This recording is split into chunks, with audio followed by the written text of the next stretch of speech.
Kemal menjerit lawan. Lawan apa lawan? You take dia baca, dia ajar, dia educate, dia asuh mereka tu dengan sejarah.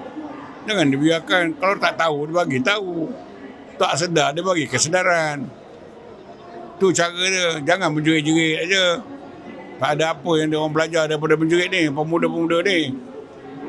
Kemal menjerit lawan. Lawan apa lawan? Kan? Nak lawan siapa? Nak lawan DAP, dia tak peduli. DAP dia pekakkan telinga je. Tahu tak? Kita nak lawan, kita buat kerja. Ya? Kemajuan kita dalam kerajaan, dalam Barisan Nasional yang telah banyak berjasa tu, kita jelaskan, terangkan bagi mereka sedar dan faham. Kalau kita jerit, marahkan orang Hindu, marahkan orang Cina, marahkan orang etnik yang lain, apa dapat? Saya nak tanya Kemal, apa dapat?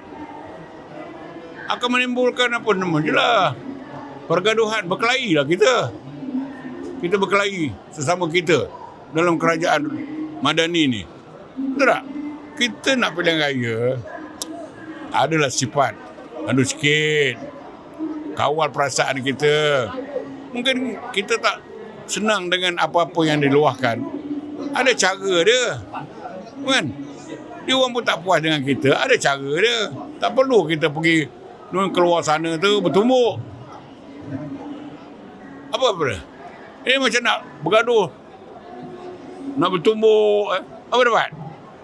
Saya tak setuju.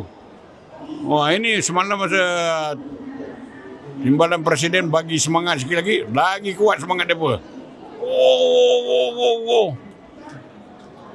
Hei, tak boleh macam tu.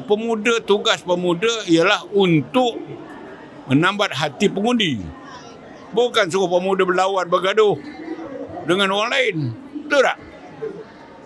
Think positif. Berfikiran secara positif.